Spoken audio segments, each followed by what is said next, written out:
Cheers, bro. Let's fucking go. Let's do it. So we've come a long way in a lot of ways. Mhm. This studio is way doper than my bedroom where we recorded last time. That's right. Yeah. And yeah, you're no longer just doing music at my house. I know. Yeah. That's where it all started, huh? Dude, that's Caroline was talking about that today. She was like, I remember the first time Zach came over and did music, and he's like, I don't really play in front of people. And then the next time we were shooting a music video at my house, and she's like, what the fuck is this guy doing? Oh, and yeah. then it's just been nonstop. Yeah, it's nonstop. It's nonstop, but it's really, you don't get this payoff. And maybe this is how everything is, but you don't get this payoff that like the work you put in is the work you get out. It's kind of what it feels like is I feel like I'm, is it Michael Burry from The Big Short, the character who shorts everyone? Yes, yeah. The guy with like And the it's weird like eyeball. he's in the right. Like what he's doing is correct, and his life falls apart before it pays off. Like he just keeps being like, nope, I don't care. Nope, I'm gonna. They're like, dude, just give up, you know. And like, even though he was supposed to win, not to that level, but I feel like with music, that's kind of where I'm at. It's like I'll finish a gig, and I'll have like people come up to me and be like, yo, this is your calling. You're really, really good at this. Like, oh my God, that was some of the best music I've ever seen. And then like, I'll go back home and it's like, I haven't made a dent. You know what I mean? And I'm not making any money. It's not really a career yet. So I get that, you know, it's like, I'm full steam ahead, but it's not an explosion in like numbers and fame and money. None of that's happening. Yeah. So, I mean, fame a little bit for sure. Like you're getting a lot of I think attention, so. but just not converting into dollars yet. You and the Sure. comedians have such a similar storyline, like narrative. Generally, comedians like to say musicians have it easier because you could sell out basically and just go do covers, you know, on Dirty and make like a decent living. Mm-hmm. But if you actually want to be an artist and not just play bachelorette parties and like really fucking pursue, then it's a very long game as well. Yeah, I mean, this is where my biggest suggestion would be if you wanted to be a musician, you have two routes. First off, you have to make money. You have to spend money to be a musician if you want to create original music. That's what people don't get. So where's that money going to come from? It has to come from a job. A lot of musicians their job will be playing 6th Street. The problem is though, you're now doing the thing that you love in a way that you don't love at all. And so it just plagues your mind. And it's not, the hours are terrible. The work is hard and like it messes with your ears. It's like you can get really good and you can get really confident, which is amazing. But you know, if you've had enough gigs and you know what's going on, like find a way to make a decent living without having to do the grind. Mm-hmm. My buddy, Tony Camel, he's like an amazing musician. And he's been in Austin since like the 90s doing music. He's like 45 and we have a song together. He started a painting company and he does 2 jobs, like 2 paint jobs per month. And that helps him, you know, pay the bills and take care of the mortgage. And then he can gig where like he'll do like 1 gig at Saxon Pub 1 month. He'll slam the place, right? He'll do 1 gig in Houston, absolutely slam the place, like shoulder to shoulder, people sweating. Now he'll do like 5 gigs, like in 2 months, and every one of them is like a big event. And I know guys that are doing like 5 gigs in 2 days. I'm serious. Like they'll do 2 in one day and they'll do 3 in the other because they're trying to make money, and no one shows up to those things. Mm-hmm. So it's like that is one of the coolest quotes. The Suicide Boys, you know them? Mm-hmm. Awesome. I love Suicide Boys music. The guy was like, when we were trying to take off, we were trying to show people our music in our hometown. I think it was Michigan. I think they were Detroit. It would make sense. And they were like, nobody was fucking with us in our hometown because they would see us go pick up menthols at the Quick Mart every Wednesday. They don't think like I see that dude every day. Nothing he's doing is special, but their SoundCloud blew up in Russia, fucking blew up, and then blew up in, you know, insert whatever crazy country elsewhere. And then they started touring and they started becoming the Suicide Boys. And then all of a sudden everyone fucks with them from home. Yeah. So you're a hamburger at your hometown and you're a steak elsewhere, kind of deal. And that's what, in music, that's what I'm trying to do, is get away from being a hamburger. Yeah. And try to be a steak. And you've gotten like the skill set high enough. You've put in the hours there. So dude, now for sure, I used to not be there. And then you'll see on my guitar, there's like literal sweat and blood stains. And like I've gigged the shit out of this guitar, and it made a huge difference.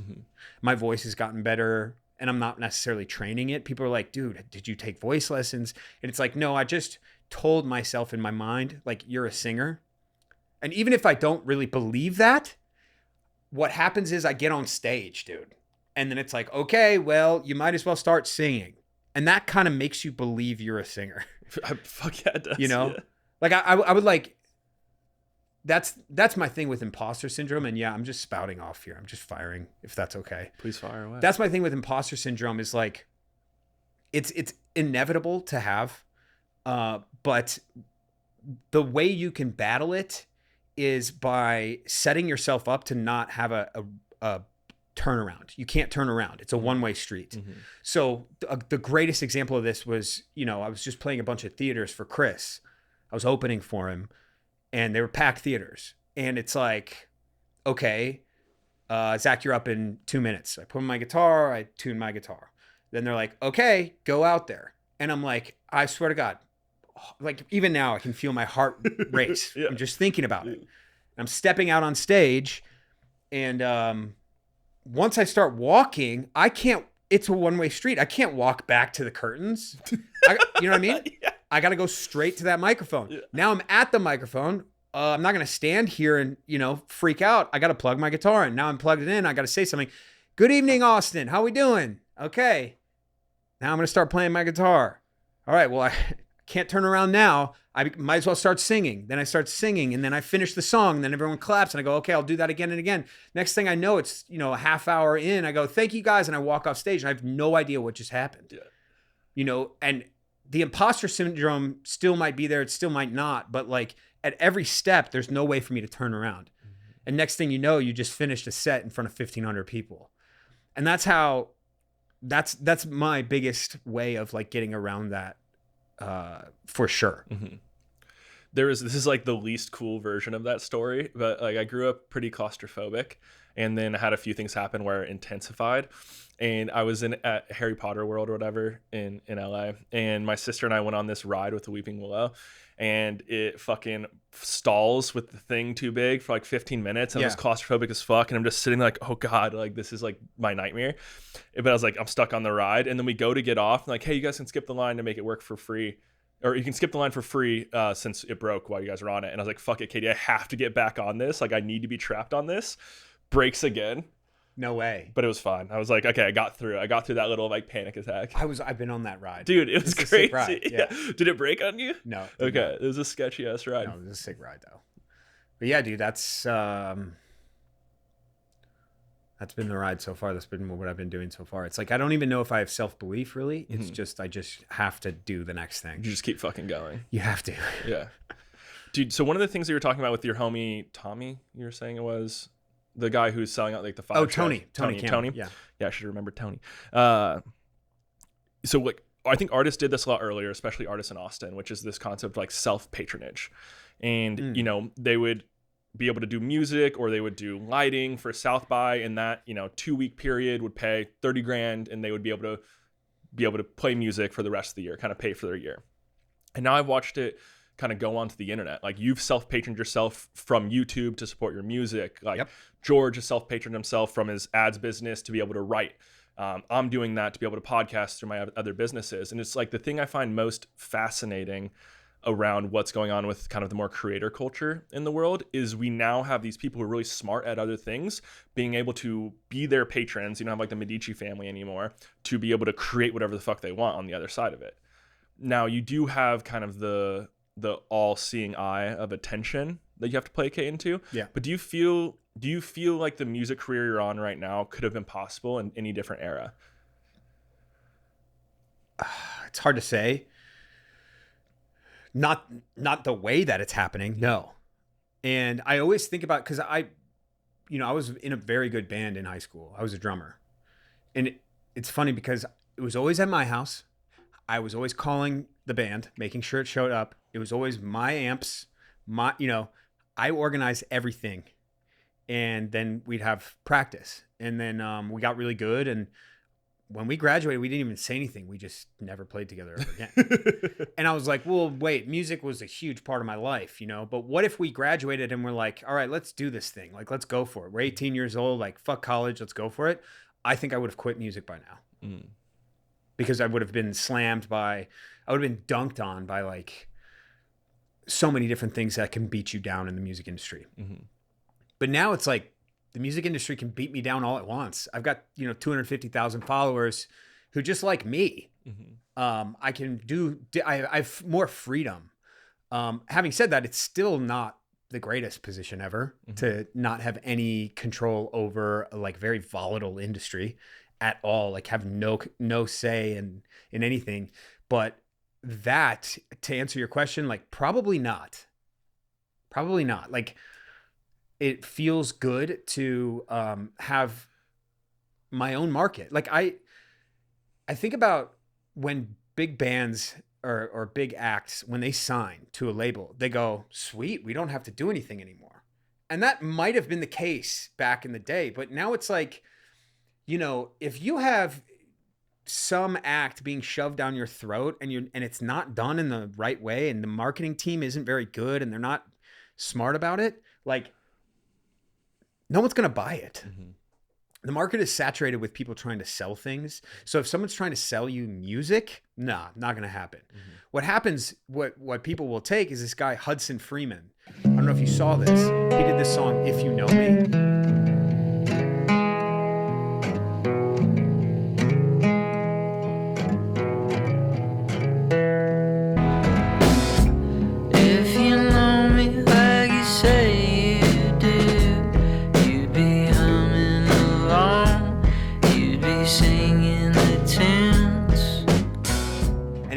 It went stupid viral on Instagram, and it's a very, very good song. That dude created his market. A record label would only slow him down, actually. Mm-hmm. They would come in and be like, okay, we'll take care of everything. No, there's no way a record label could create for Hudson Freeman what he created for himself. The problem now, though, is like, if you try to do what he did, it's still really difficult. Like, it's a double-edged sword. Mm-hmm. So just what I'm realizing is like, if somebody comes to you and is like, here, I'll give you $100,000, make this record, you owe them $100,000. And what are they doing to make you pay them that money back? Because it used to work. Like Alanis Morissette, I think it was You Ought to Know. She played it at like Capitol, like, that famous building. Yeah. She played it for like a couple of radio guys. Boom, gone. Alanis Morissette becomes Alanis Morissette. Mm-hmm. Done. Syndicated on every radio station across the country. Whoever signed her, I'm assuming Capitol Records, made all their money back within seconds, and then they give her, that little cut. Mm-hmm. And everyone's happy and it works because they were able to be like, we can invest in you, we can market you. They had this kind of monopoly. The problem is there's no monopoly over the market really, until people start to really adapt. Like, what's that movie? Marty Supreme just came out. Mm-hmm. They created a viral sound before the movie was even out. Mm-hmm. And I'm assuming that they created it. Nobody says this shit either, by the way. Mm-hmm. So the new meta around promotion of things is to pay influencers to use subtle parts of things. Mm. So, Benson Boone, what was that song? These things that I've done, please. That fucking annoying song. Yeah. That was not a viral moment that was created organically. I want to look in the camera. That did not happen organically. Period. I don't know how much money they spent, but they just have to pay a few influencers to use that sound. Mm-hmm. And if you're lucky enough, an influencer will put something really cool on that sound. Boom, now it's trending. Now that audio is being used by everyone. Now everyone wants to know where that is. They go to Spotify, they make their money back. Yeah. So that's like the meta now. is like this like subversive, like payment towards certain things. The Marty Supreme thing is a mind fuck though. The viral sound, it's like, what if this little thing doesn't work out for you? That thing hasn't crossed my mind. Boom. And then all the creators, they have like a video of them like lifting weights to that. Yeah. Marty Supreme hadn't even come out yet. And it's already like explosive as far as a viral sound goes. Like, how does that happen? Yeah. Somebody in the back end threw that in there. Is there any way to recognize that that's happening before you can then catch it like IRL? Yeah. So my friend, he's in Nashville. He was working for a couple of record companies. Now he's managing. And he's like, Zach, a lot less organic shit is happening than you think. I was like, what do you mean? He's like, that country star that you saw with the viral sound, that wasn't organic. That was created, right? And then it's the organic explosion of it is what happens. It used to be like, in order to payola is illegal now, and it's always been kind of illegal. Is basically pay to play. So if I pay a radio station, they'll play my stuff. Or if I pay some, that's called payola, and it's actually been made illegal. But if you scratch my back, I'll scratch yours happens all day in every industry. Yeah. Pharma got in a lot of trouble for this. Yeah. In the 90s and 2000s. But they still do it, right? Because if I say to a doctor, like, I don't even have to say this, like, as part of your thing, if you we will sell you this drug, and if you are able to get it in the hands of consumers, you'll take like a 10% cut of that. That is payola, right? But it's not explicitly, we're gonna pay you this money. It's like so at a minimum they'll bring lunch to you every single day. Sure. For your whole office. Sure. So that to recognize it, you just have to start thinking that it's around more than it is. Yeah, and that's kind of super aware of it. Yeah, it's the same thing with AI. This is where I'm really interested in going, because you've become an AI policeman of sorts. Yeah. Just pointing out like, hey, by the way, that was fucking AI. Yeah. And I'm really, really nervous about, because I think like Gen Z, Gen Alpha, the younger people are going to have just natural immunity to this stuff because they grew up with it. But I'm thinking about Gen X to like my father, who are already getting scammed on Indian phone calls. And millennials and us, like, we won't be able to see it as clearly. Like, what are like some things we can do? It's very important to understand how social media works, period. It is, if we think about it, it is just commodified emotion. Commodified emotion. The only thing that anyone values in any social media is emotion. Emotional response, period. So, a hot woman saying some red pill thing, and she's like flipping her hair to a viral song. That, if some guy is in a doom scroll, this is another thing too. So like the way people consume, oh my God, I have so much of this. Okay. The way people consume on the doom scroll is, the metric anyone cares about is 3 seconds.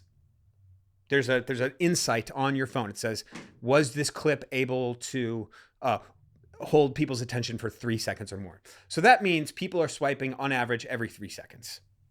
Now that makes people feel like they're in a rush, even though they're not.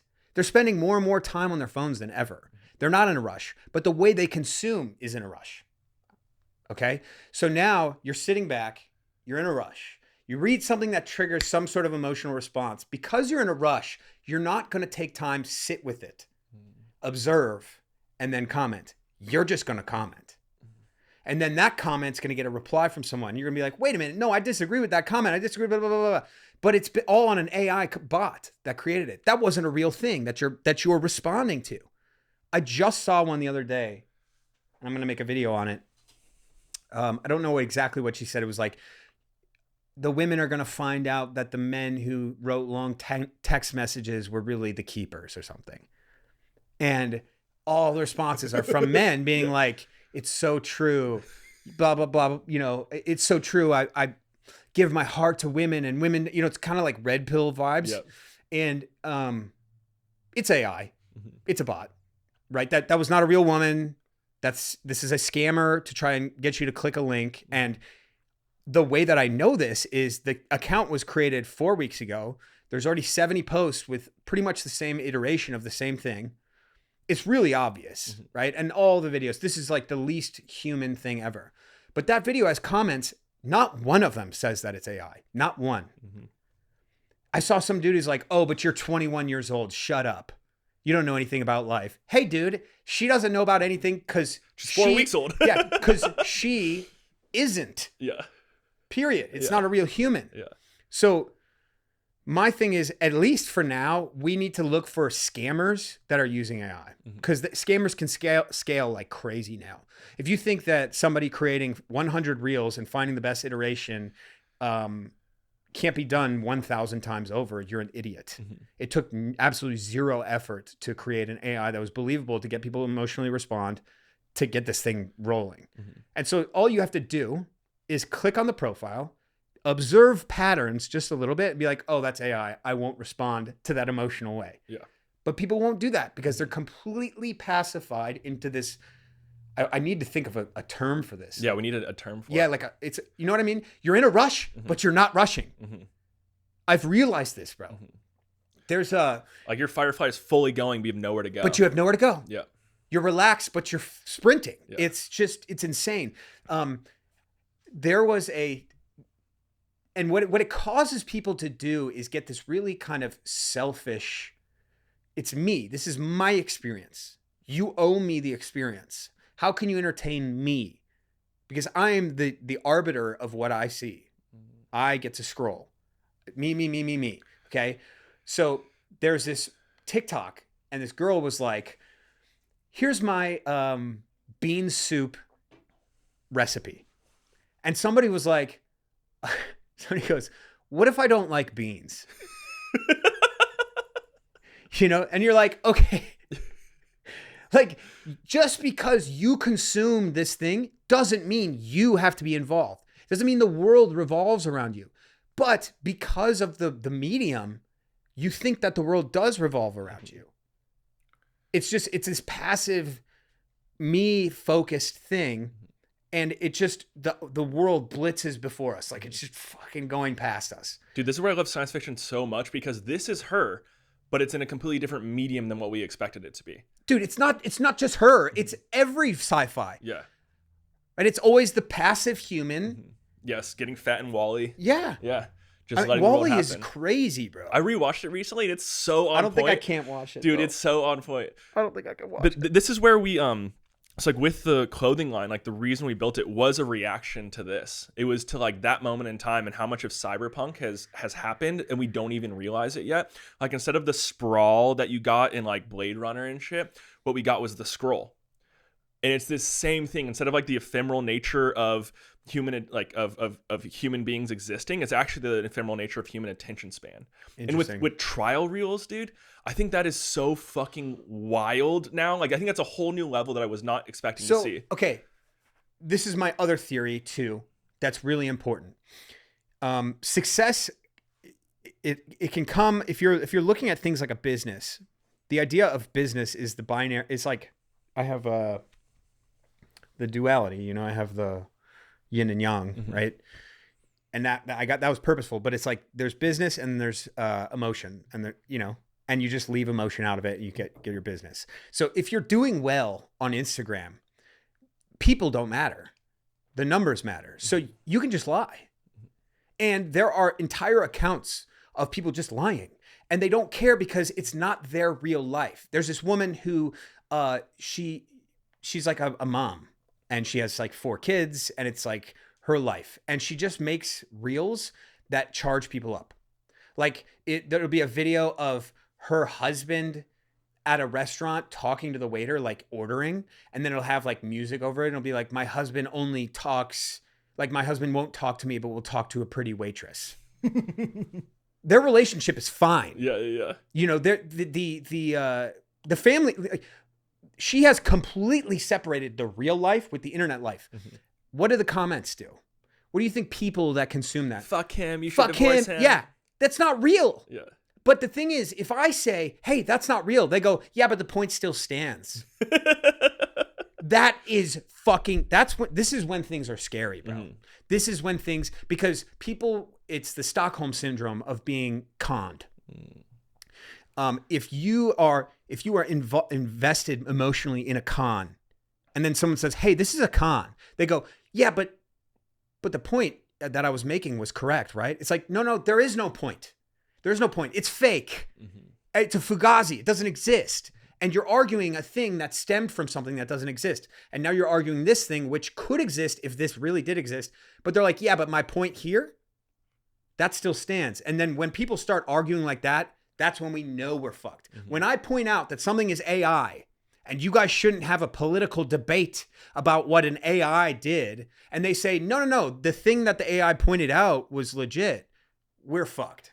When that, it's the second generation thought is what matters. I'm already kind of seeing it. For sure. Did you see the documentary on the woman who was slinging fake Rothkos? No. Do you know Rothko? He's a artist. Yeah. Famous artist. Yeah. I want to say like 30s, 40s, 50s. Completely abstract, like white squares. Yeah. But I kind of dig it. Like we can get into abstract art, but she stumbled upon Rothkos that were like millions and millions of dollars. She found a dealer who he's like, he opened up a fucking, just like out of the movies, like open up, like scraped off dust and like picks up these paintings that are each like $20 million. She starts slinging them. People are like, wait a minute, these things aren't real. Dude, the best, I don't know, verifiers, or I don't know what you would call them, like curators or something in the world signed off on them. Yeah. But they signed off. There was like some that they would get paid, but like kind of through the way of big pharma, right? Yeah. Like they would sign off on it, but there was an incentive to sign off on it because, oh, well, I signed off on Rothko's. That it gives you status to have signed off on big paintings, and you become a big knowledge of that. Well, it turns out it was just some Chinese dude in his backyard. Just some Chinese dude just making Rothkos. Yeah. They were good. Yeah. They were really good, but they were worth, $15 each, being sold for $15 million. Yeah. They pointed this out to her. She went to court and fought against it. Yeah. Because she had the Stockholm syndrome of being so emotionally attached to, one, her status as literally the biggest art dealer on the planet. She sold one of them for like $250 million. It was like she was the biggest in the world. And she fought against, like me, I would have been like, guys, I was conned. We were all conned. I'll figure out the money thing, but I have so much shame for what happened. Right? Like I fucked up. I should have known better. Like, people would have been like mad at me, but they also would have been like, you did the right thing. She fought against it. And we will see this with AI. It doesn't matter if the thing where it came from was fake or not. We're going to argue the thing itself. And I think that that's wrong. Yeah. The scary part too is the platforms want this to happen. So of course they do. Like even in early days of COVID, the Taiwanese government was able to get Twitter and Instagram to put little flags if it looked like the shit that was being said was propaganda from a Chinese account. And like Twitter kind of did this recently where you can go in and see where the user's based out of, but it literally could just be, they all know that it's AI or it's fake. And it could just easily be a little fucking flag that says it's AI, and they choose not to do that. And what's crazy is the documentary you're talking about, I remember it now, I didn't see it, but it was really pumped up by the NFT community because it's like, look, we can actually verify shit now. And I think we got really, really lucky that blockchain hype cycle happened before AI hype cycle, not because of all of the scammers that happened within that space, right? But because there is some provenance with blockchain. Yeah. This happened. Right. They settled the fuck. Now it's like, yeah. And then AI comes in. Yes. If they went at the same time, it would have been fucked. Like now, if we can start to build blockchain, can you imagine a rug pull with AI? It would have been nuts, dude. It would have been crazy. It would have been crazy. And so I think that like kind of is one of the things that makes me think we're in the right timeline. Like we have some tools to battle this shit, but the companies, the biggest companies in the world that are like taking this and using it aren't actually leveraging the technology we have. They're like, fuck it, we'll just let it run rampant because it's better for us. Yeah. Oh. It's a weird one, man. And I don't, sometimes when I get on the internet, I'm like, oh, I'm the police I'm the arbiter of good, and, you know? Yeah. But then sometimes I'm just like, I can't even fucking deal with it. Well, it's also hard in your position too, because you still have to create content every day. You have to try and get your music out there. You know, in your bio, it says like, I'm not selling anything, but please listen to my music. And I love that. But it's also like you kind of have to use these tools that you've witnessed and realized in order to get attention to get people to listen to your music. Like, how do you walk that line of your own morality? Oh man. Everyone's an artist until rent is due. That's a famous quote. And I have another. I'm going to find another quote. I wrote it in here. I think subtlety is awarded to the rich, right? Or the time rich. You know, people who have time and people who have money can be subtle. If Billie Eilish posts something very organic to her and cool, but not really curated that well, it's going to explode, right? I can't do that because who am I? So you have to play this game until, you know, the goal is to be authentic, but play the game. And so you do have to toe the line and you have to go back and forth. And I've definitely crossed over that line too far and I've deleted shit, you know? But what I'm starting to realize though, and I think there was the year-end Spotify thing, I had people posting and there was like one guy listened to 3,000 minutes of Telander music. And I was like, holy fuck, I had no idea that someone like that existed. If I can get 20 of those people, that's insane. And I messaged him. I said, you get free tickets to every show for the rest of my life. Hell yeah. No matter what, where, whatever. Because like, what the hell else is this about? And so that was really cool for me. So that made me be like, okay, I can step back a little bit. And I am playing this game. It's funny. I get so many DMs and so many people being like, dude, I love your content. I'm like, dude, they're 89-second videos. You can't love this. You know, and I'm just putting shit out there kind of randomly, just whatever.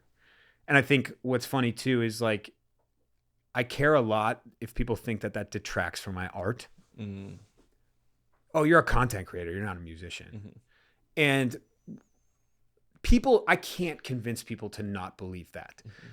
But what I realized was, and I was thinking about this today, if I can get somebody to just start watching my content and then they hear, and then they listen to some of my songs and then they become a listener, I might be able to get 1 out of 100 to do that. So then the song has to be good enough. And then there has to be multiple songs that are good enough. And then I just have to rinse and repeat. And that process is working. So I'm just going to keep doing that over and over and over and over again until I don't have to do that. Does that make sense? For sure. It's like you get your cohort of 1,000 clicks, take that down to 100 follow-ups, take that down to 10 hard-earned fans of your music, not your content. Now do that over the course of 10 years. Then stop doing the content thing. Just focus on the music. That's at least in my mind where I want to go. Is there any way, like any avenue for you to capture those people in the form of emails and stuff so you can actually host them as your own audience? Yeah. That's email. I think is the best. Email. I don't like text message. I think emails. I've created an email list, but I need to figure out what I want to do with those emails and how I want to do things. Like, I genuinely want to connect with that 1,000 people, you know, the 1,000 true fans. Or whatever. I don't know who that author. Kevin Kelly. Yeah. The 1,000 true fans. I think we have inflation now. It's 10,000, but yeah. God damn it. But no, for sure. Dude, I think one of the things about your imposter syndrome, or just like what it's been to watch you through all of this, which is so sick, is, you know, maybe in the beginning, you know, you could go to show people and be like, hey, you know, you should have me do a gig here. I have all these followers. And, you know, that's how it kind of started a little bit. But over that, you know, next 2.5, 3 years, like you've played so many fucking shows. You know what I mean? Even if your skill level, like your heart was there, I feel like your lyrics were there and it was fun to listen to you and it was raw and it was awesome. But like your progression as a musician, because you actually put in the work in the last 3 years, is fucking nuts. That cannot be and there was a part of that. It was kind of the same way when I was in jiu-jitsu. I was just like, oh, wow, I really need to commit to this. So I was doing 2-a-days for like a year, basically. And I got a lot better at jiu-jitsu. And there was less of an imposter syndrome there. And it's kind of the same thing here. I was at the point where, if I didn't gig once a week, I was like, am I bad at this? You know, and when I tell you, my friends, they'll go do a 3-hour gig, pack their stuff up, do like a quick little 1-hour gig, and then pack their stuff up and then do like a 2-hour gig all in one day. And like, that's how much they're playing and they're getting better. And I'm like, oh, but I'm not getting better and all that. And that has substantially slowed down for me. But when I was doing that, oh my God, did that help? Mm-hmm. It helped so much. Yeah. Because I can get up and I can confidently sing songs and play music, you know? Yeah. Dude, before we get into a song, one thing I did want to say was it was really cool to watch you. Actually, fuck, let's do a song and then we can get into this. Should I? Yeah, do it. I can explain. I want to explain like how I write. Yeah, do it. That'd be awesome. So this song I actually wrote with a buddy, Mason Lively, and there's this artist, Tyler Childers. Do you know Tyler Childers? Yeah. He got super big, super popular because it was very heartfelt lyrics and his style. And he was in a really rough place. And that's why he was able to write these songs and perform this way. And he got sober, has a family, starts playing arenas. And, you know, he grew, he changed. And dude, some of the comments from people were like, man, I miss when he was a drug addict. Yeah. And I was like, wait, fuck you guys. Like, you don't even want success for the musicians that you didn't want them to die young. You know? Yeah, they want them as their own. Mm-hmm. You know, they have this emotional attachment to who they were rather than being like, I'm happy for him, you know? Mm-hmm. So we wrote this song called People Change, and it's literally about that, just how people can change, and you should appreciate that.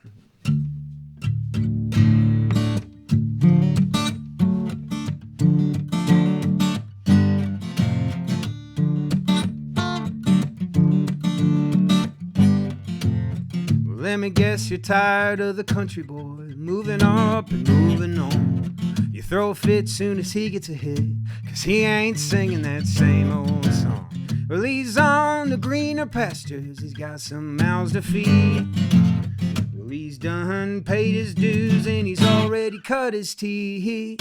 But I don't think you'd ever think that through, 'cause no one's ever pointed back at you.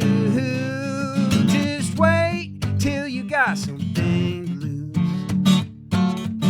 Your people change and maybe you should too. You're gatekeeping, think you're all seeing, but when you're pressed you ain't got a reason. Build them up but then you stop when they hit that mountaintop. So go on, cast your stone if you think you're bulletproof. You won't know what it's like to win, but at least you'll never lose. And I don't think you'd ever think that through, 'cause no one's ever pointed back at you. Just wait till you got some things to lose. Your people change and maybe you should too.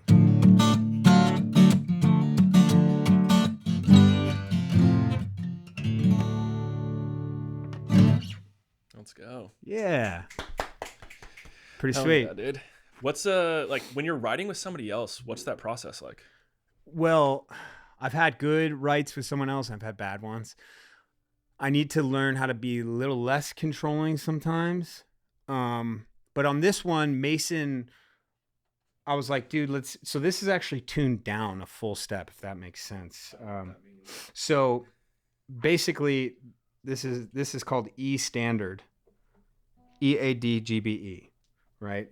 And what I did was I tuned it down to be D standard. So it's like D, C, G. I don't know what it is, but I basically turned everything down a full note lower than what it is. So I can sing like, let me guess you're tired of the country boy, moving up and moving on.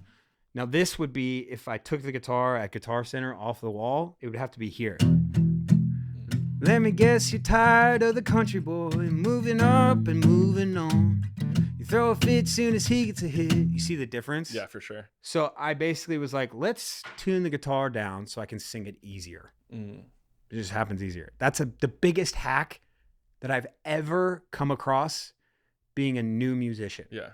Was like, move.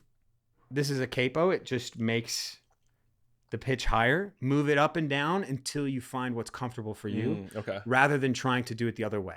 Got it. Like, oh fuck, I can't hit that chord. It's exactly. like, I can't hit that note. Yeah. So then I just go like that. And now you can. And now I can. Or I move it down, or I'm, and I've done that on every single song I've ever made. And with Mason, I was like, dude, this thing with Tyler Childers is fucking killing me, man. Like, I see these comments. I'm like, doesn't anyone want him to succeed? He's like, let's write about that, So we went back and forth and we just kind of created this song in one day. But that's usually how writing with someone else. For me, writing things, I have so many things on my notes, dude. Like, let's see here. Okay. This one's fucking cool.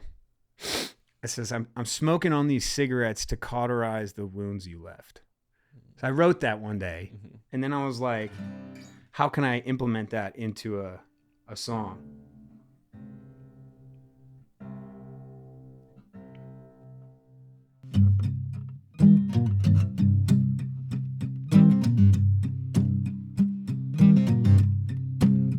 Well, I'm smoking on these cigarettes just to cauterize the wounds you left behind.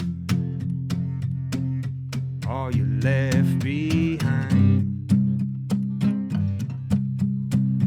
For a moment there, I forgot your face, but the moonlight pierced into my place every time.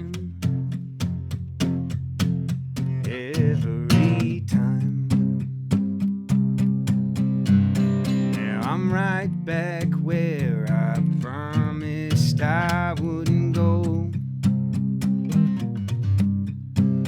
It's the same damn road to the heartbreak rodeo.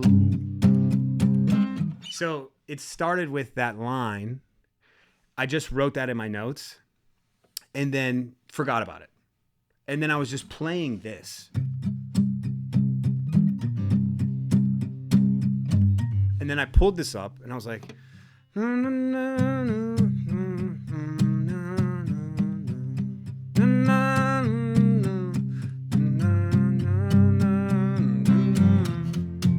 then it fit. I was like, oh, I'm smoking on. So it usually happens like that, where I'll have a quote or a cool ass bar, and that'll just sit in the ether. Yeah. Totally unrelated to the song. And then I'll be fucking around on the guitar and I'll be like, oh, that sounds really cool. How can I fit that cool bar into this? And I have to make that work. And sometimes it doesn't work. How do you create like the space to do that? Because you're a content creator, you're a dad, like there's so much things asking for distraction, but like writers say they have to show up like when so the music can be there. You can't really have like a strict schedule that much. Like, how do you create space to just fuck around on the guitar? I'm not good at guitar. So when I play the guitar, it's to write songs. Okay. And so if I pick up a guitar, it's either to write songs or to cover songs. And if I'm like that right there, that was kind of the extent of my guitar playing. And then I'm like, okay, well, I can't do anything else. I can't just like shred and do cool shit. So like, let's write some lyrics to this. So I wrote that in 25 minutes. And that's it. And then I'll leave and then I'll come back. And then 3 days later, I'll write the next part in 25 minutes. And then, it's like when I'm on the guitar, I'm writing, which I'm lucky for that. I'm actually lucky that I'm not a very good guitar player because I have to figure out how to make it fun for me. Yeah, you don't have to be like Billy Strings, do meth and play guitar for 24 hours straight. The only way this is fun for me is if I write. How much of this like comes from film school? Like, I think one of the most interesting things about what you've created is that you have this film school background, and it plays really well into the like social media, into storytelling, and then into writing here. I think it has a lot to do with it. My film school, and then also my dad, because he's a writer, and not just like any old writer. He taught English at Northwestern. Like So his thing is like color and efficiency are always kind of battling against each other. So if you make so he would always point out F. Scott Fitzgerald, make the most colorful sentences possible. Mm-hmm. And then Hemingway would be the opposite. And he'd be in his F. Scott Fitzgerald phase, and then he'd be in his Hemingway phase of his life. Love that. You know, and he would just, he was always battling back and forth. He doesn't like cliche, but he kind of likes it. Mm-hmm. If you're too cliche, it just means you don't have a colorful enough vocabulary. Mm-hmm. You know, if you're a football coach and you're like, well, our backs were against the wall and, you know, it was one stroke till midnight and we had our ears pinned back. That's 3 cliches, man. Just talk about what you want to say. Yeah. But cliche is really important. And so efficiency is a big part for me, efficiency of language. I'm smoking on these cigarettes to cauterize the wounds you left behind. That's it. It's like, I'm smoking and I'm sad. That would be the most efficient. Hemingway would say, I'm smoking and I'm sad. Yeah. 2 sentences, you know? I like it. It's like you write like Fitzgerald and edit like Hemingway is like a good. Yeah, exactly. And so that is precisely what film school kind of taught me. Was like, it's just, you constantly have to go, why? Why this? Why that? Why are you doing that? You know, and I think kids get excited when they have a camera or when they have a guitar or when they have a podcast mic. You have to really understand why you're doing things. The best artists, directors are the auteurs who aren't just doing things because they're auteurs. They're like very efficient. The Coen brothers are the best. Mm-hmm. Everything they do is efficient. It's just all efficiency. And it's disguised by this kind of chill thing. They're just chill, nice guys. They know exactly what the fuck they're doing. Why would the camera face this direction and not that direction? Mm-hmm. Tell me why. Mm-hmm. If you have a why, let's do it. Yeah. Right? We're not going to question your why, but we need to know why. Mm-hmm. And my dad was telling me he was grading people's papers and he was like, these are some of the best writers I've ever seen. And my class was only like 12 people. It was an English class, like super advanced. I think it was master's. And he's like, look, I don't really know what I'm talking about here, but I don't know why you did that thing. And then the guy was like, yeah, I guess I could change it. He changed it. He's always just like, I mean, I don't know, man. It's not for me. It could be for you, but you need to know why it's for you. Mm-hmm. And like, that was huge, man. Whether it was like, oh, your timeline is 15 minutes long, it needs to be 3.5. My high school telecom teacher, when I was learning on Final Cut, was like, this should be 4 minutes. It was like 25. I'm like, no, this shot is important, you know? And I think that translated to everything. To the point now where we're like, I'm in the studio. I'm like, yeah, let's do 4 bars instead of 8. You know, solo could be 4 bars long here. It's getting old. It's getting stale, sort of things like that. So it was massive. But I've just always been a creative person who sometimes get lumped into things that aren't creative. Mm-hmm. For sure. In some sense, even though I see more value in long form in a lot of ways, but short form can be so insanely valuable as far as like cutting that shit down. For sure. Like if you're really focused on the first 3 seconds and making that so strong to get them to 4 and tell that story. I'm curious about like what kind of long form directors and like musicians, whatever, will come out of this short form era. Like if it doesn't destroy us, like what could come out of it if somebody, you know, goes from just directing the fuck out of a 90-second thing to then translating that like hyper editorial skill into like a 3-hour film. That is super interesting. I wonder, are there any good like Gen Z directors? The only person that's happening right now is the person who got he's a YouTuber doing horror films. He's like 19 years old and he got signed by A24 to make this horror film this summer. Okay. Which is supposed to be wild.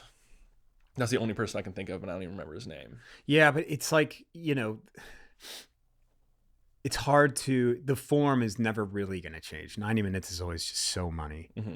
You know, if you got to extend it to 2 hours, 2.5 hours, if you're doing something insane, like, yeah, sure. But it's like movies have gone through a lot of iterations. It's going to be difficult to kind of top that. But I will say, like, I hate exposition, these movies that are just filled with exposition, just explaining away everything. as if, you know, again, pacifying the consumer into being told everything that's happening and what's going on. I hate that. Just don't watch movies then. Yeah. You know? I think my response to that when I was a kid, when that really started happening, like in high school into college, was just to watch more foreign films. Sure. Yeah. It just forced you to like, dude, but also like, yeah, I mean, when you watch a Korean film, I know you love Korean movies. I love Korean movies, but when you watch them, you're like, oh, this is so fucking Korean. yeah. And then if you watch Japanese movies, you're like, holy fuck, this is super Japanese. The beats, the emotion, the over emotion, the over dramatization, these funny little, like the Godzilla movie that came out. Minus one. Zero. Yeah. I was like, there's so many points in it where it's like, oh my God, this is so Japanese. Yeah. Like overly Japanese. And you're like, okay. But then there's parts where you're like, I mean, that's not a bad thing. Yeah. But it takes you out of it because you're not a little Japanese. bit. Yeah. Like the soothing piano playing over the top of a montage sequence with like not hard transitions that are like 3 seconds long. So it's all smooth feeling. You're like, okay, this is very Japanese. But I adore that movie. Yeah, dude, I cried. That movie is so good. So good. It like honestly made me have hope for Japan again. It felt like they're like reclaiming like post Meiji period imperial god emperor. Yeah. And then also post the US bombing them. Like they're actually coming into like, oh, we should have our own identity that's not fucking this crazy what they did to us in the imperial Japan, and it's not what the US did to us. It's like we can actually reclaim and heal our own identity in the end. Yeah. Interesting. You want to hit another song? Yeah. This is a musical theory thing that I really want to explain because it is the thing for me. It is everything. It is the one theory thing that I'm like obsessed with. Let me find these lyrics here. Here we go. So there's this term called ostinato, and what it really just means is a idea. I think it's Italian. It just is like a repeating idea. It's as broad as that. But the thing that I think of it as, it's a repeating idea while other things change. And if you can think of almost any Coldplay song, Kings of Leon, so many songs, essentially what you're doing is hitting the same note while the chord changes over the top. And what that does to your brain is it kind of puts you in this like emotional trance. So these two notes down here, they stay the same. And I'll show you.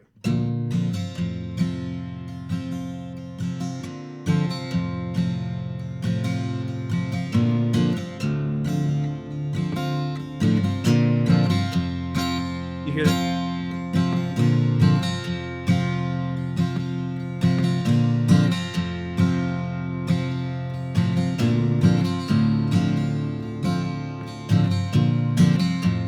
Doesn't that sound fucking awesome, dude? I was zoning in and zoning yeah, out. So that is like, I call that free money. That's for me. I'm like, I'll be in the studio. I go, where's my ostinato? Where is it? I don't care what it is. I'll go down a keyboard and I'll just go ding, ding.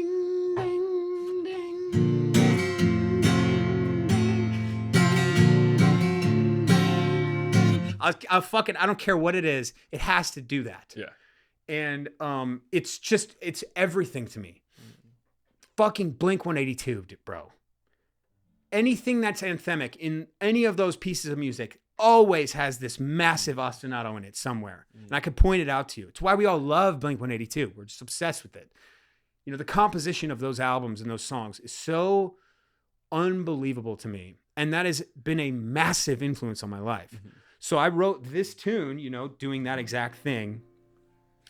And again, when I write, I had no lyrics for this.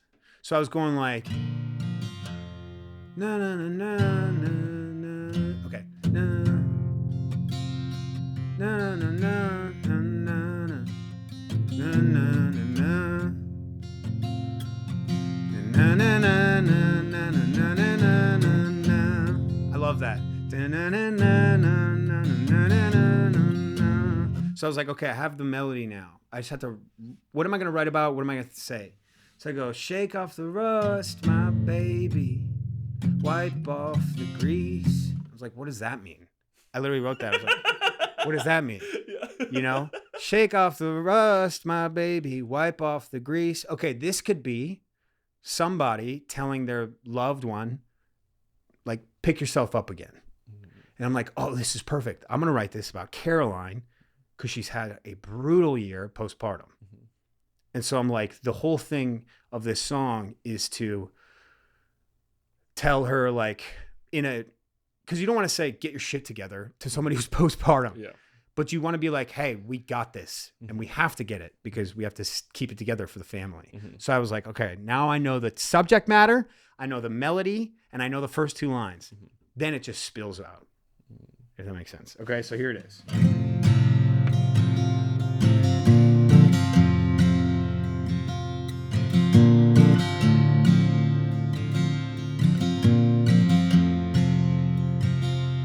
Shake off the rust, my baby. Wipe off the grease. Another year gone by and we stayed off our knees. A storm will weather, baby, just to you and to me. We gotta keep it together for our family. And I know this year you felt like dying. So just know in my heart I've been trying. So shake off the rust, my baby. Wipe off the grease. Another year gone by and we stayed off our knees. Fuck yeah, dude. It's pretty cool, huh? That's great, man. So there's so much that's into that, but it all kind of just bubbles up together. Mm-hmm. For me, it's like, okay, I'm not that good at guitar, but I know what I like hearing. So that's this. And then I do that chord progression. I'm like, okay, I like that. And then I come up with a melody, and then I say some random shit. Shake off the rust, wipe off the grease. And then I'm like, okay, now I know what it's about. And then you just bubble up, and then you have a song. Mm-hmm. And I've done that for almost every single song, unless I've had a sick bar that I want to implement. Yeah. Has music been your favorite kind of medium for creation of all of the different platforms you've worked on? For sure. Yeah, it's not even close. Is it the live aspect? Is it like the being able to be super present in the moment, creating stuff? Like, what about it do you like the most? I think it has to be performance, because everything is a performance. Every step you take, everything you do is a performance for yourself or a performance for others or both. And so, yeah, live was just now.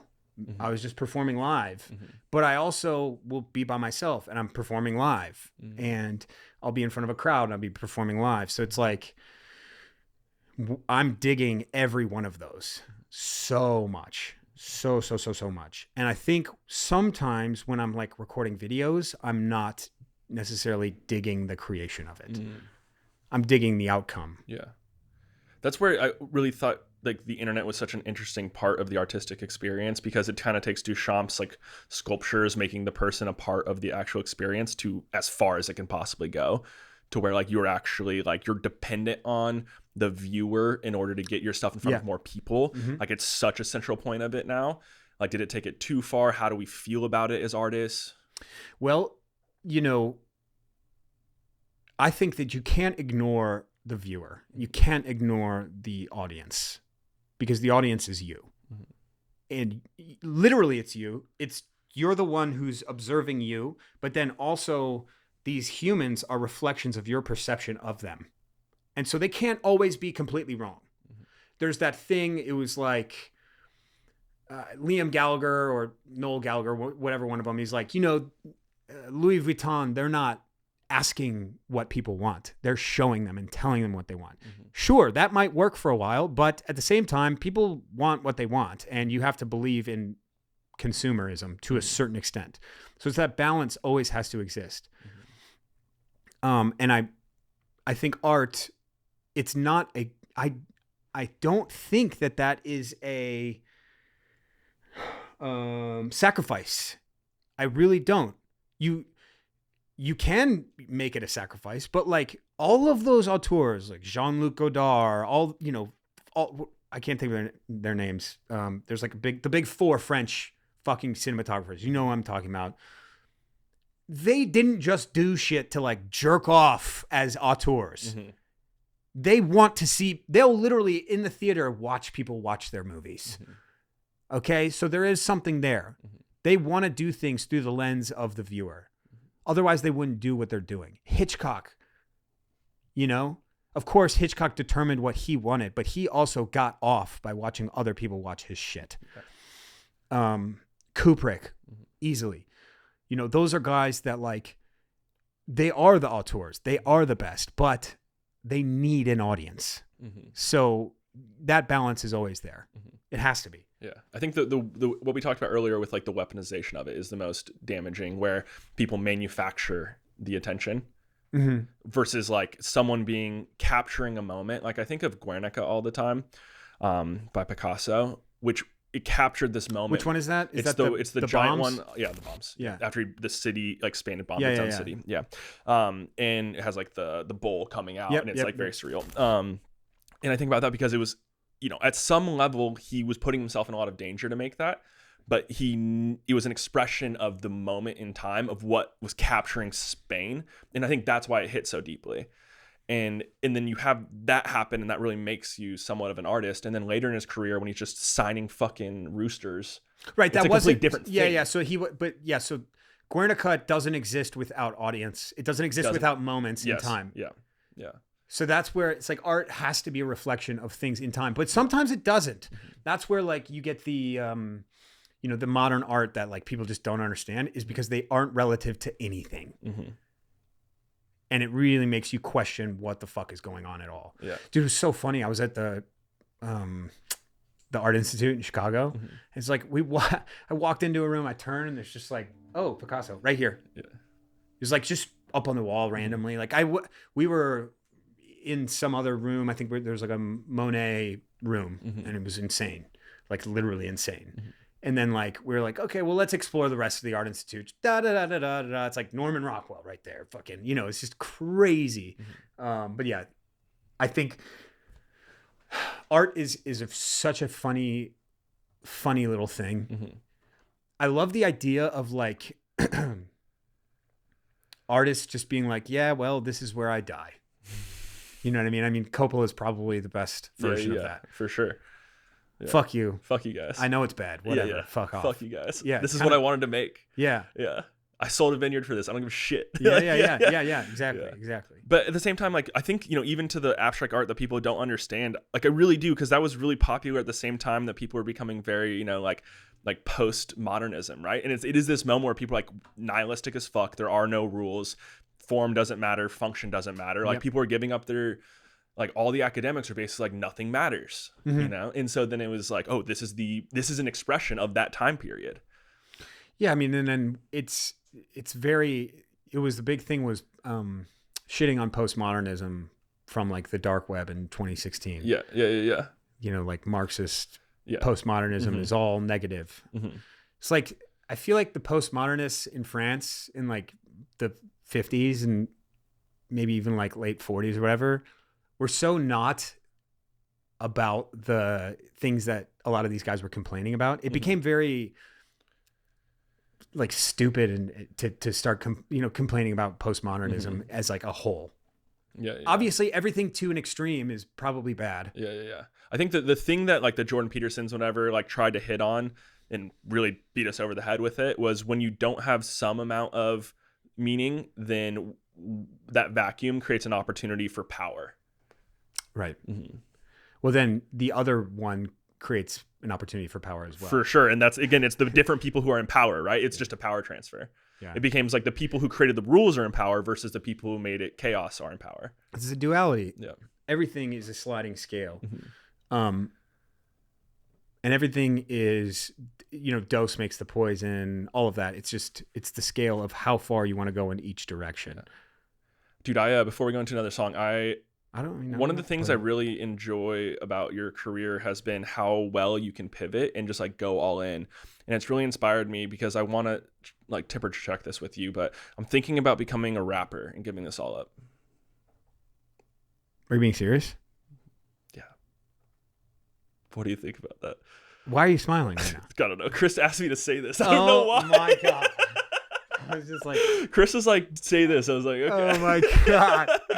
Oh my God. I was like, well, I will say, there is, Why did Chris want me to say this though? I don't know.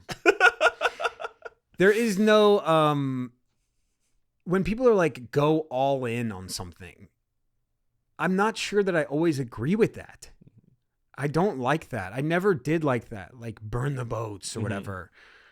I think you have to have fun, right? And so if you have fun, whatever you're doing, you can basically be all in on.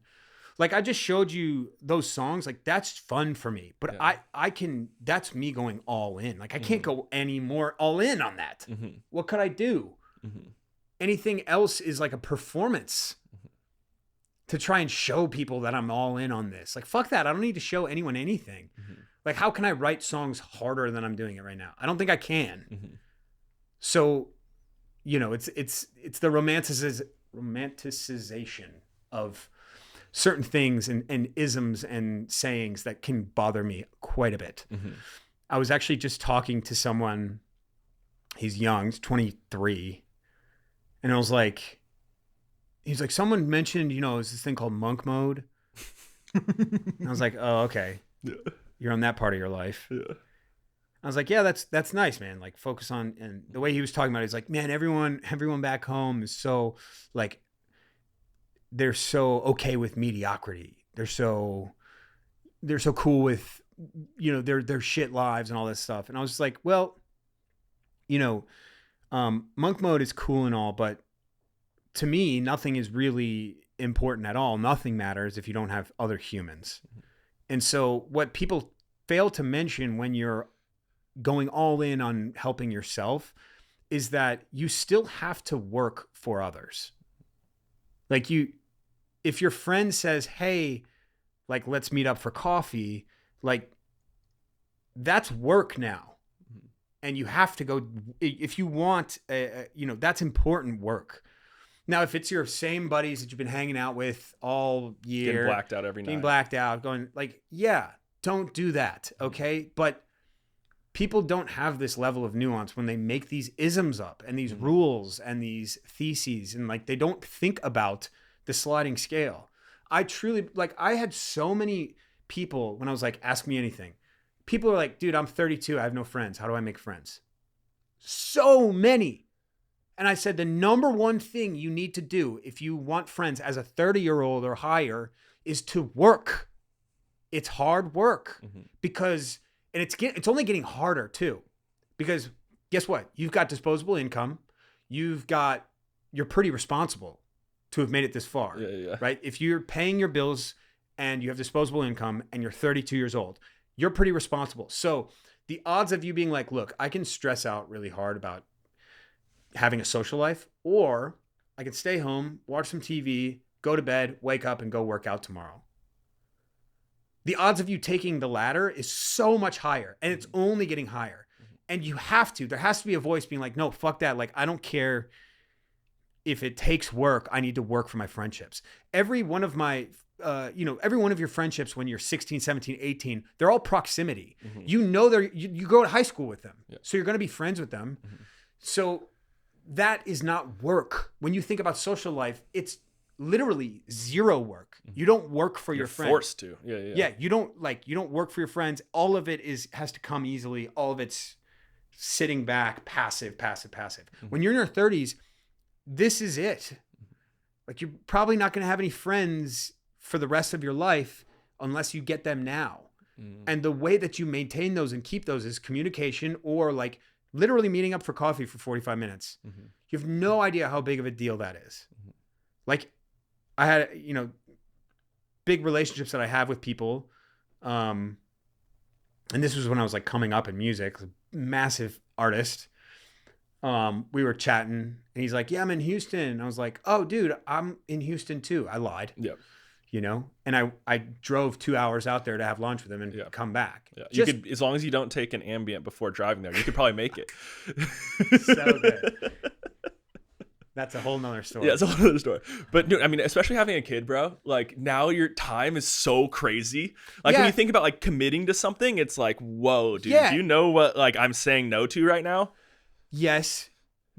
But that is also a, like, I don't know. For me, it's like,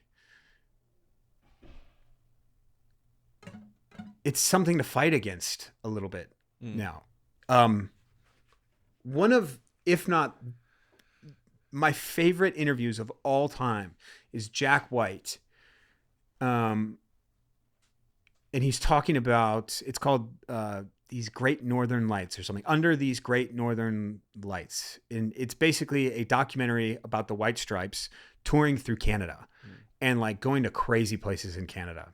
And he has an interview and he's like, you know, things are, a lot of times they're born out of inconvenience, and the fight against those things can create some of the coolest shit ever. People want effort. They want to see effort. They want to feel like they were a part of something. He's like, I play this guitar that I bought in the back of a Sears catalog, or that my dad did in like the 70s or some shit. It's terrible. It goes out of tune a lot. It cuts me up. It's not good. But I'm battling this fucking thing on stage and people watch me battle it. I put my picks on my amp. I don't have them on my mic stand. So if I drop a pick, I got to play with my fingers until I can go run and grab one. I put my keyboard pretty far away from me. I got to go run to play that keyboard. Mm-hmm. People see me working and they know it's real. Mm-hmm. And then he's like, he basically says like, art it can't be born out of convenience. Mm-hmm. Even when you are a bajillionaire, you still have to be inconvenient. Mm-hmm. You have to. You have to. Mm-hmm. It has to be stress. Mm-hmm. There has to be something that you're fighting against. Mm-hmm. It's crucial. Mm-hmm. This is why you see people fall off, you know, because they don't have anything that they're battling against. Mm-hmm. Just a cocaine addiction. Sure. Well, dude, I think this is one of the coolest things to see when you did have the kid was like witnessing your social media change immediately there. Because I saw what happened is constraints happen. So first thing you did, as opposed to your normal gym lifts, I'm going to run a mile as fast as I can over and over and over again. What does that do? That gives you the ability to work out. You're cutting the time you can work out in because you really don't have as much time as you had, you know, a week before, but you're still getting your workout in and you're turning it into content too. Then you started doing kind of the, you know, reaction videos face to camera. Because again, you have a small amount of time, but you're still able to create and build within that time frame. Exactly. Yeah. Yeah. It was what is it? The Navalism. He just says, I think it's like inspiration has a half-life, has an expiration date or something like that. And that is literally the mantra for everything. Mm-hmm. If I feel inspiration, I can try to log it, hit it later. But it's so nice when I fucking hit it right then and there. Mm-hmm. And I was taking a shit and I was like, oh, this would be an interesting idea. Start at 10 minutes, run a mile. Then the next day, 9:50, 9:40 until I can't do it anymore. Mm-hmm. And I was like, literally within 45 minutes, I was at the track running the 10-minute mile. Yeah. And because I set that out, I didn't mean to, but because I said I'm going to run a mile every day, that means I have to post every day. Mm-hmm. And so I made it to 22 days and I think I could have gone faster, but I was like, this is killing me. I genuinely don't like doing this. It was like 98 degrees on average. Yeah, it was summer. It was so hot. It's June 22nd was the day that I quit. Mm-hmm. It was so hot.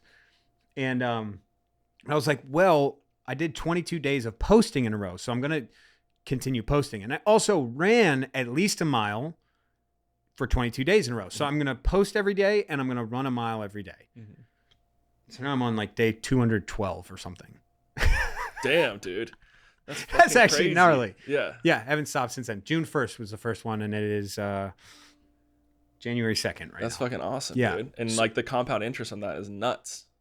Yeah, I think so. I haven't like exploded. Mm-hmm. Nothing has gone like ballistic viral and changed my life, but I'm at the point now where it's like, how many monthly streams are you getting on Spotify right now? 120,000. That's an entire UT stadium, bro. I know. That's crazy. Fucking crazy. Yeah. Like a whole full plus some change. Yeah. Listening to you play music. Could you imagine selling out UT stadium? That would be insane. But I mean, you do that on every month. I know that is very gnarly. And it's like for me, the action of not doing things carries more weight than doing it. So I do it, which is a great place to be. So when I decide I'm not going to make a reel today, to come up with reasons to not make a reel is much harder than to come up with reasons to make it. And that balance has not even come close to tipping the other way. So I just do it. Yeah. And my window for doing it, you nailed, by the way, it's tiny. Yeah. So I'm up with the baby at like 6:30, and then we do, some activities, then we walk around, and then it's bedtime for her. She'll take her first nap at like 8:20ish. And then, dude, sometimes her naps are 20 minutes long. Sometimes they're an hour and a half. But right when I put her down, I do my videos within an earshot because I can't have the Nanit up. Yeah. Because it'll record the sounds of the Nanit on my phone. Shit. Yeah. So I'm within earshot and I'm making videos. And I have to be able to submit right then and there, or else I'm not going to get that window again. I mean, I'll be able to do it later in the day, but it feels nice to get it done. For sure. That's exactly what I did today. Yeah. Just fucking make it happen, dude. Yeah.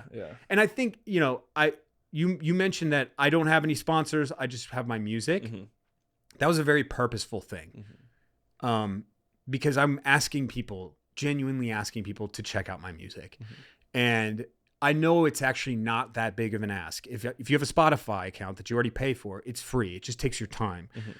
But it's still asking for something. So if I had a bunch of sponsors, I'd go, guys, buy this, buy that, buy this, buy that. And then also listen to my music.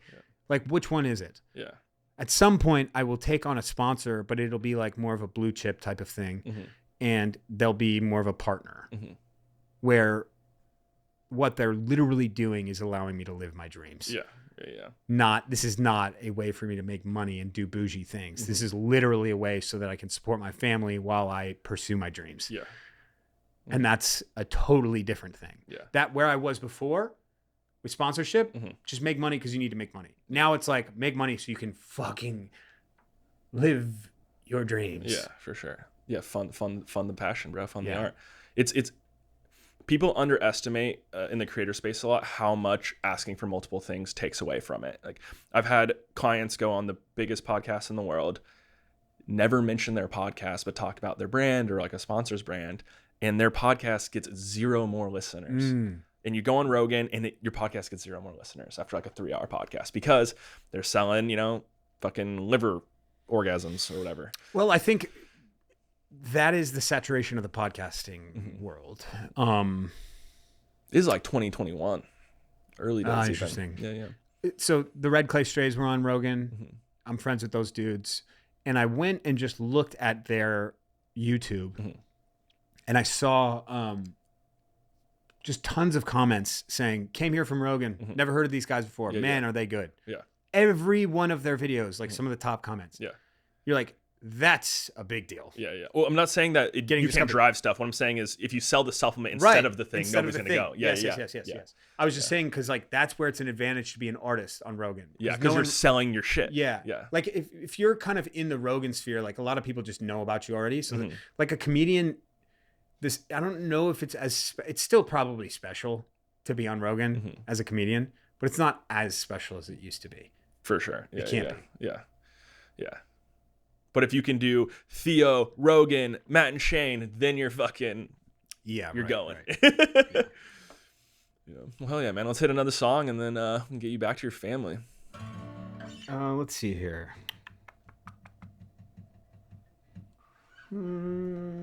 Oh, dude. Should I do that Blink-182 cover? Fuck yes, dude. Okay. Please. Okay. I have to...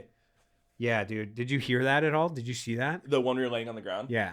So man. Sick. It's probably, honest to God. And I was hoping you'd do that. It's one of the best things I've ever done in music. Fuck yeah.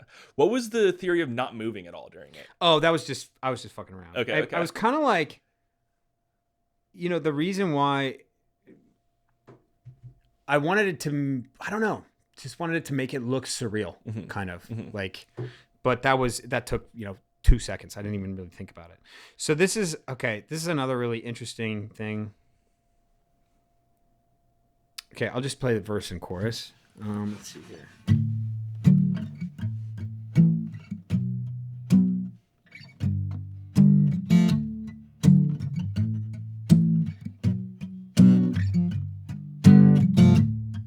Got no regrets right now.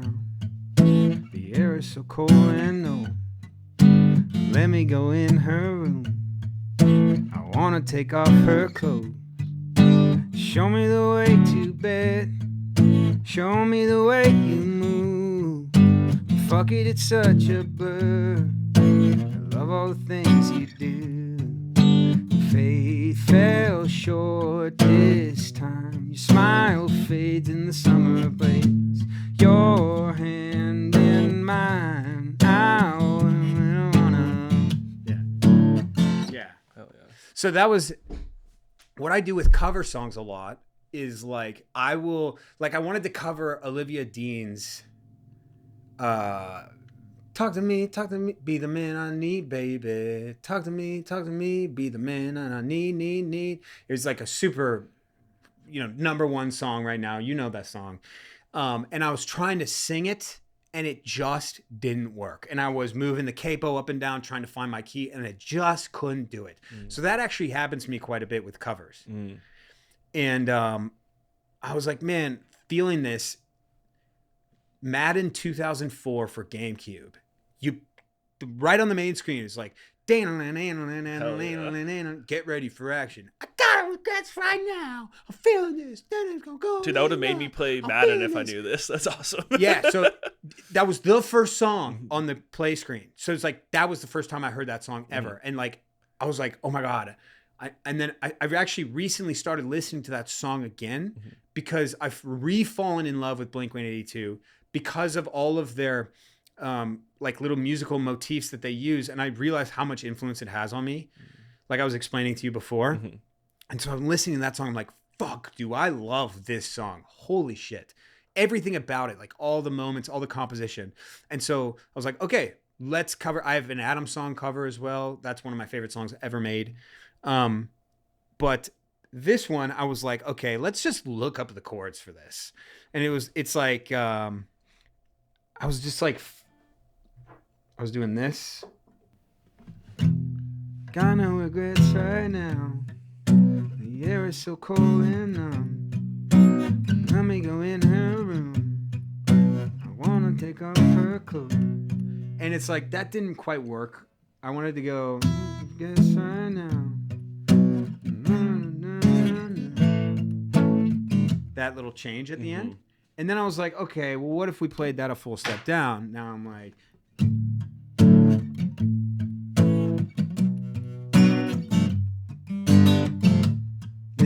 oh, I got this shit. I got no regrets right now.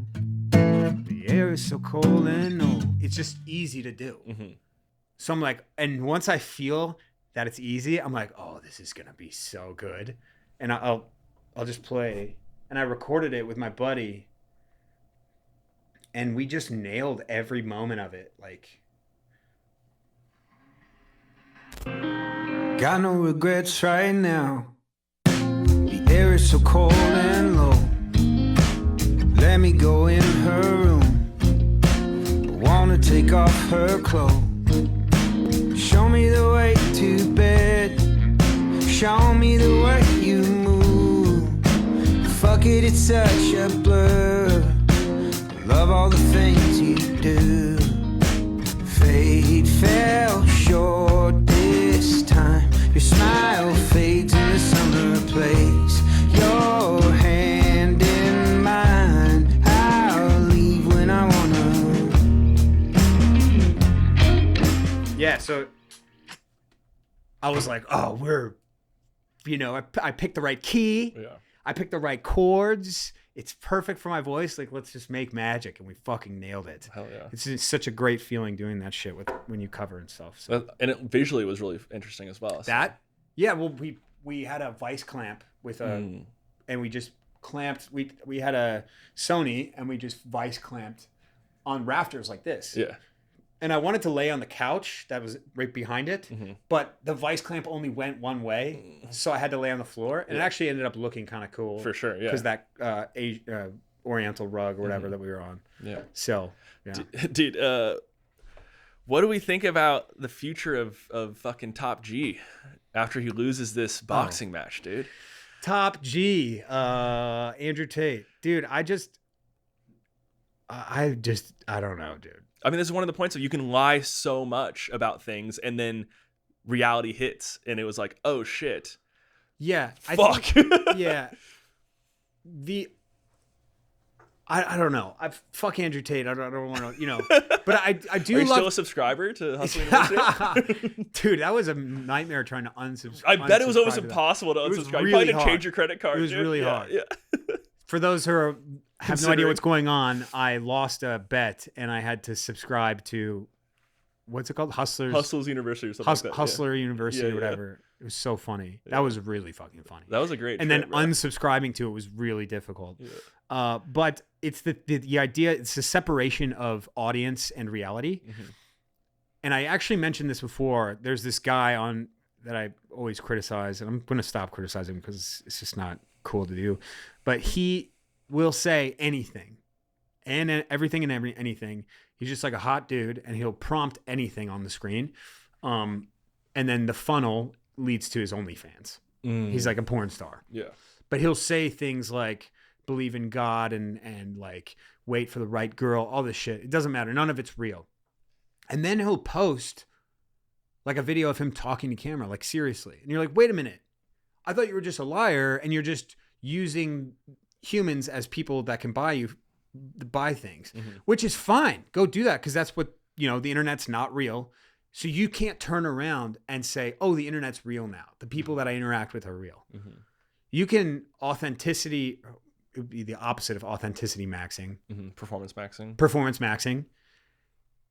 Once you do that, that's fine. You have your real life like authenticity. You can't now go back. You can't turn back on performance maxing unless you like kind of apologize and change who you are or whatever. Yeah. So that's why I think like the Andrew Tate thing, it's like you can lie all you want and not treat the world, but once the real world meets up with you, then it's like pretty tough. It's tough. Yeah. Yeah. It's fucking crazy, man. Dope. Thank you so much, bro. This was awesome. Talked about basically everything that I'm interested in right now. There we go. So absolutely hyped. The one thing again that I think is important is how we can help people build immune responses to a lot of these scams and to these people and to AI. And I think that if we could force the companies to build a little bit more structure to allow us, but people are going to want to get convinced. Yeah. Well, level. Did you see Adam Mosseri talked about this? So he shows up on everyone's feed, which is fine. It's the Instagram guy. And it was literally directly about this. AI is in here and talks about, he used the term AI slop. And then he's like, Instagram has changed. It's about authenticity. And, people don't want crafted stuff. They want real. And that's fine and all. But being aware, like it felt very political, the way that he was talking about it. I don't know that this is something that they can even do. Basically, TikTok took this idea of like, yeah, you can follow people, but the reality is like, we want to be on this like weird algorithmic scroll. Instagram used to not have that, by the way. People forget what Instagram did not have. None of that shit. It didn't have stories, but then it copied Snapchat, created stories. It didn't have reels. It had posts that you can make videos, but now reels. Then it was like, well, it doesn't have an FYP, which is the TikTok thing. Yeah. So then they created FYP. The very basis of FYP is to be sedated, emotional, and in a rush. And I don't know that there's any going back from that. Yeah. So if you're sedated, emotional, and in a rush, you're going to fall for AI slop, period. Yeah. So what do we have to do? We have to change the way people consume the doom scroll.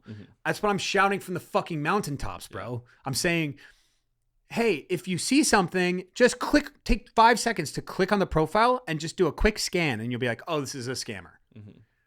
But people won't even do that because, again, they're pacified and in a rush. Yeah.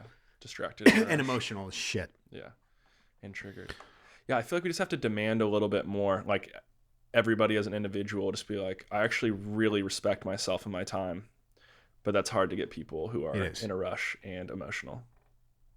It's super, super, super, super hard. Even with somebody super, like, I'm pretty aware of that shit and like do it for a living, and I just find myself trapped in these places, and I'm like, how did I end up here? Like, I've been shitting on this for years, and now I'm fucking in that spot, looking at Korean recipes over and over and over and over and over and over again, like, that I never make. It's like, what am I doing? I think give it 2026. Mm-hmm. Watch as people get really used to AI being everywhere, and Yeah. they can kind of. I wonder if an app will come around and it'll be like the very form of it. It's like purely authenticity maxing. Like what was that one? You had to take a picture in that moment. Yeah. God, what was that called? Do you know what it was called? Me. Fuck, I forget what it was. Somebody just posted one the other day recently. I was like, oh, forgot about that app. It's brilliant. Yeah. But it was never going to survive. But Yeah. it was great. Like they're like, it gave you an alert. You had to take a picture where you were right then and there. Yeah. And it did a Camera you. Yeah. camera where you were. Yeah. And you're just like, here we go, boom. And it was like, that's the only way to post. And I was like, God, that's so sick. That's the antithesis of AI. Yeah. So maybe there's more shit like that, but Yeah. that's where I'm like, I want to perform live. I want people to enjoy what I do live, and I want to enjoy what I do live because it can't be replicated. Yeah.